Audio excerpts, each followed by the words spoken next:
तो उसके लिए हमेशा अपने आप को अनकंफर्ट जोन में डालो कि जो इम्पॉसिबल है उसको पॉसिबल करने की शिद्दत, पैशन आपके अंदर होना चाहिए, वो हो जाता है। आज जो दुनिया में इतने Every time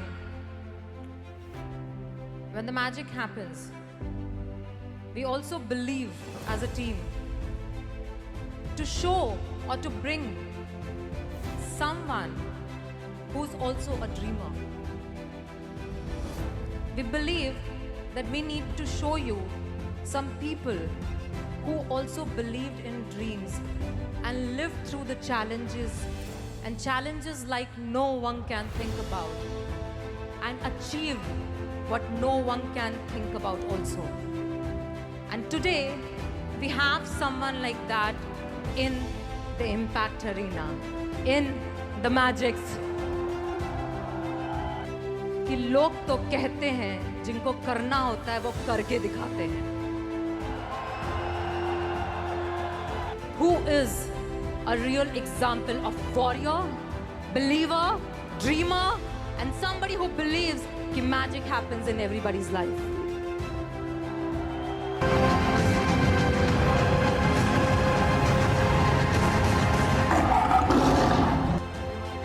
आगे लग रहा है कि कभी कभी लगता है अपनी भगवान है। Thank you so much. इतना अच्छा इंट्रोडक्शन और इतनी अच्छी ऑडियंस, इतने अच्छे लोग, इतने वार्मथ, इतनी एनर्जी आई थिंक मैंने अभी तक नहीं देखी होगी अपनी लाइफ में। Thank you so much.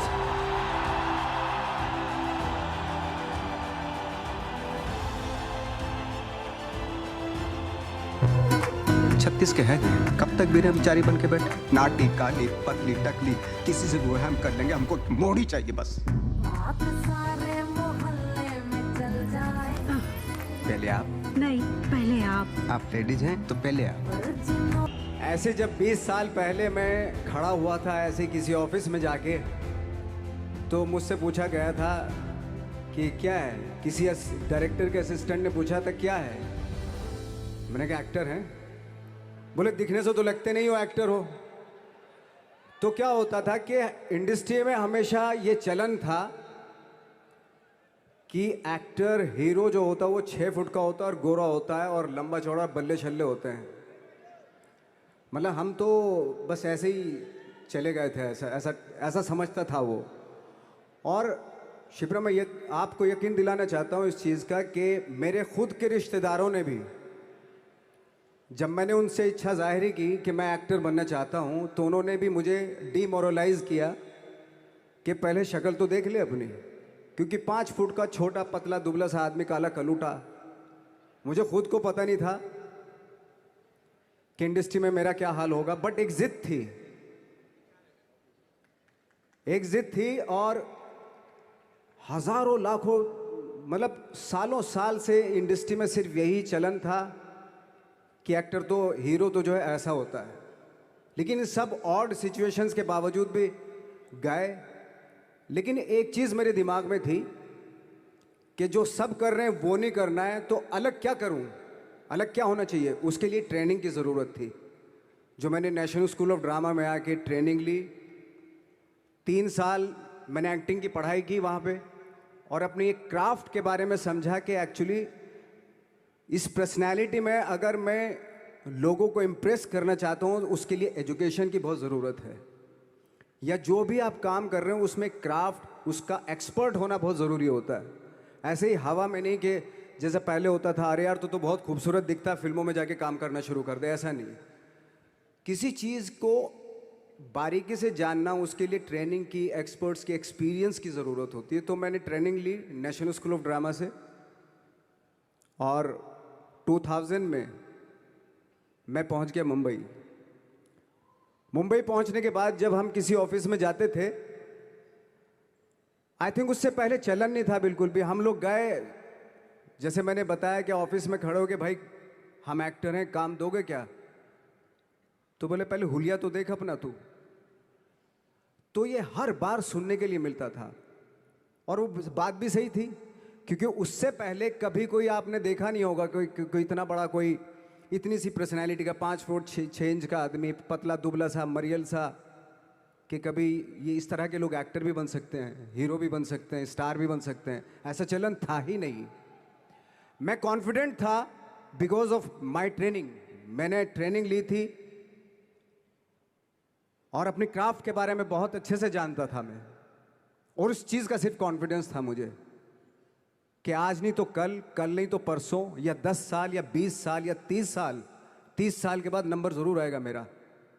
मैंने कभी भी अपने को टारगेट नहीं किया, टारगेट नहीं दिया मैंने कि अगर 2 साल ट्राई करके देखता हूँ उसमें, अगर हो गया तो ठीक है, वरना कोई दूसरा फील्ड अपना लूँगा, ऐसा कभी नहीं। जिस चीज़ का पैशन होता है, जज्बा होता है, अगर आप दिल से चाह लो ना तो पूरी दुनिया झुक जाती है उसके ऊपर। उसको पूरा करने के लिए पूरी कायनात एक हो जाती है कि इस आदमी की जिद के लिए, इस आदमी की जिद के आगे झुकना पड़ेगा, और पूरी दुनिया झुकती है आपकी जिद के आगे। लेकिन आपको जिद्दी होना पड़ता है, आपको बहुत सारे सेक्रीफाइस भी करने पड़ते हैं, क्योंकि ये आपने चाहा है। परीक्षा देनी पड़ती है आपको, जितना बड़ा इम्तहान होगा उतनी बड़ी परीक्षा भी देनी पड़ेगी। आसान काम नहीं है। छोटे छोटे टारगेट बनाएंगे तो छोटों में निपटारा हो जाएगा। हमेशा अपने आप को टारगेट बढ़ा दो। तो उसके लिए हमेशा अपने आप को अनकंफर्ट जोन में डालो कि जो इम्पॉसिबल है उसको पॉसिबल करने की शिद्दत, पैशन आपके अंदर होना चाहिए, वो हो जाता है। आज जो दुनिया में इतने सारे एक्सपेरिमेंट हुए हैं, ये सिर्फ इसी बिना पे हुए हैं, पागलपन के जरिए ही हुए हैं ये सारे एक्सपेरिमेंट। एक मैंने कहीं सुना था कि जब आप एक्सपेरिमेंट करते हैं तो फेलियर भी होते हैं, कई बार फेलियर होते हैं। कोई एक एक्सपेरिमेंट करने के लिए, कोई एक चीज़ करने के लिए बहुत बार हमने भी झेला है, बहुत बार फेलियर हुए हम लोग। लेकिन एटलीस्ट हमें इतने सारे फेलियर होने से इतने तरीके पता चले कि इन तरीकों से सक्सेस नहीं मिल सकती। फॉर एग्जाम्पल, एडिसन ने जब बल्ब का आविष्कार किया तो 100 बार एक्सपेरिमेंट किए अपनी ज़िंदगी में। 100 बार एक्सपेरिमेंट करने के बाद जब उसको पता चला कि अरे फॉर्मूला तो ये था बल्ब बनाने का, तो एटलीस्ट उसके साथ साथ उसको ये भी पता चला कि 100 जो तरीके हैं, 100 तरीकों से बल्ब नहीं बनता, ये भी पता चला उन फेलियर्स में उसको।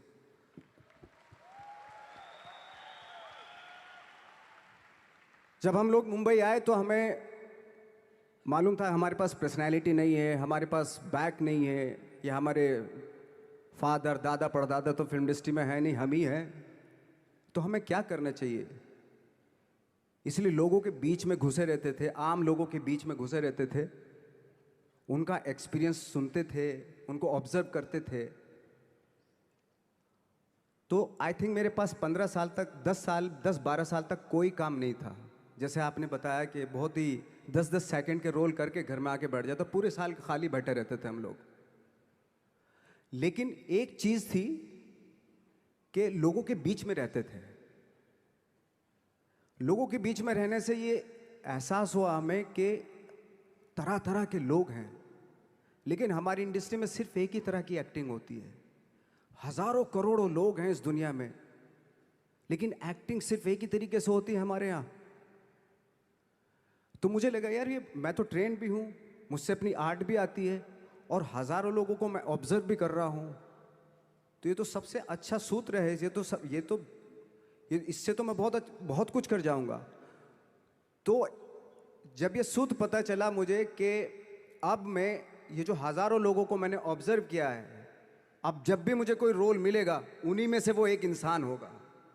उसी में वो बाला साहब ठाकरे होंगे, उसी में मंटो होगा, उसी में गणेश गायतोंडे होगा, उसी में फैजल खान होगा, उसी में माजूमदार साहब होंगे। तो इस तरह के, ये कब हुआ? जब हमने लोगों को ऑब्जर्व करना शुरू किया, लोगों के बीच में रहे। मैं 15 साल के बाद जो मेरी लाइफ थी, जिसमें खाने तक को नहीं मिलता था, अब फॉर्चुनेट अपने आप को समझने लगा था कि थैंक गॉड कि मुझे ऐसे लोगों के बीच में मुझे रहने का मौका मिला। तो कभी भी आई थिंक मुझे लगता है कि कभी भी जब आप स्ट्रगल कर रहे होते हैं ना, वो एक मौका होता है आपके पास, वो एक चांस होता है आपके पास कि कैसे उसमें आप अपना ऑब्जर्वेशन, एक्सपीरियंस, जब आपको काम मिलेगा वो उसमें लगाएंगे आप। तो मेरी लाइफ बहुत ही, आज जब मैं सोचता हूँ कि यार ये तो बहुत ही अच्छा हुआ, तो जो 15, 10, 12 साल मैंने बिना काम के गुजारे, जो लोगों के बीच में रहा था, मैं आज वो काम आ रहा है मेरे।